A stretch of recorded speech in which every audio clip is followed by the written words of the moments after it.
Hello, hello. Okay, so today I've been at Walton Neurocentre. That's the neurology hospital that looks after me in terms of MS. Today I saw the epilepsy specialist consultant. Sorry, I'm in quite a lot of pain as well. So today I met the epilepsy consultant for the first time, and she has officially diagnosed me with NEAD, which is non-epileptic attack disorder, which is good because it means I haven't got epilepsy, but it's bad because it's not treatable outside of things like CBT. It's actually trauma related.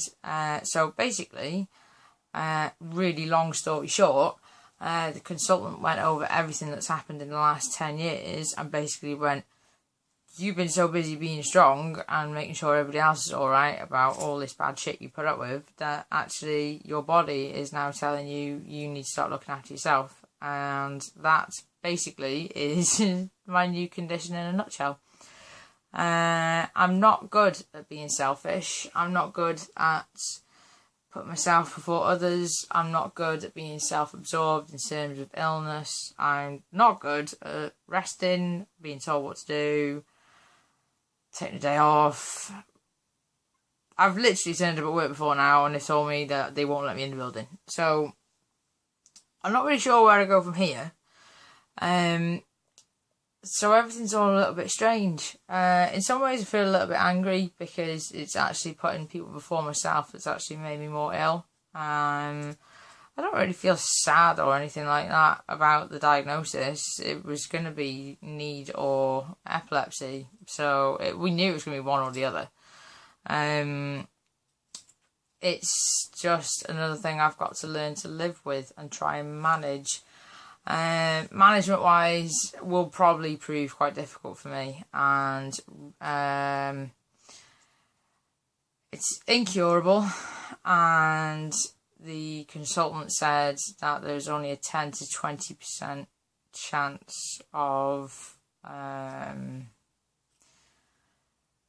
basically getting better because it's a trauma related condition. So I typically have a seizure when my body is at rest, and it turns out that basically when my body is at rest, that's where my brain goes, haha, all that shit you've been pretending that you can deal with, I'm going to throw that at you now, but psychologically. So I'm lying there watching telly most evenings thinking, oh, this is nice, I'm relaxing, it's all good, and then I have a fit.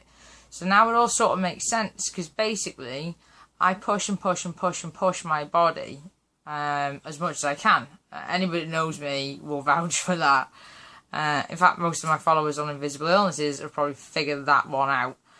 I am cycling the length of Wales in a few weeks' time. I don't even own a road bike, but I'm going to do it. And I'll make sure that you're all going to sponsor me for that as well, because that's going to kick the crap out of me. So, yeah, I've been diagnosed with a new invisible illness.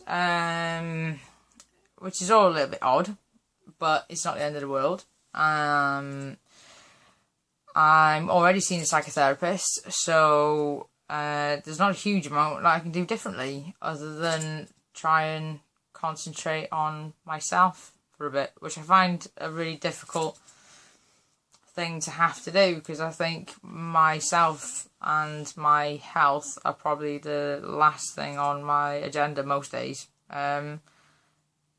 Because I don't know how long or short a life I'm going to live, so I try and live every day to the max. I try and go on as many adventures as possible, take the kids out and go to work and just live life. Life's for the living. Even if I didn't have MS, I could get hit by a bus tomorrow. So being diagnosed with NEAD, it's not great, but it's not the end of the world. It's basically now I've got to try and learn to behave how most people with really bad MS and PTSD would behave, and that is I maybe need to calm down slightly. But I don't know how to do that because I've been this idiot for as long as I can remember. So I don't really know what I can do differently.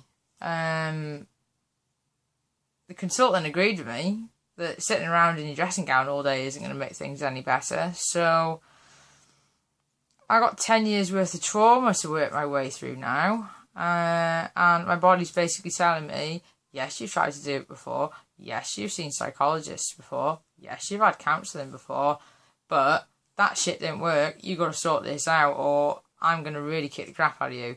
The problem with having need, it's not a dangerous disorder in the sense of when I have a seizure, it won't cause brain damage. However, because I've got MS, need causes the seizures, which can then interact with my MS, which could then actually prove to be extremely dangerous and complicated, and lots of other very depressing and dark alternatives.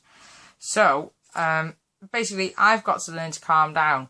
I can't really see that happening, so I need to find an alternative to that as well. Yeah, all a little bit strange. It's kind of not the worst news in the world, but it's another diagnosis to deal with and another condition that I've got to just learn to live with.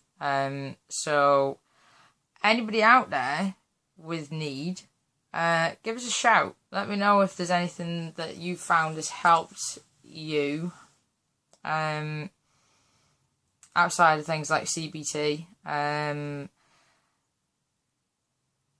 As always, I've managed to become a little anomaly at Walton. One of my seizures was nearly 3 hours long, or I think over 3 hours long, one of my initial ones. And apparently seizures don't last that long with need. So, yeah, broke another record for them, which is nice. So now I've got another consultant scratching her head. But she was nice, she was lovely, so it's all good.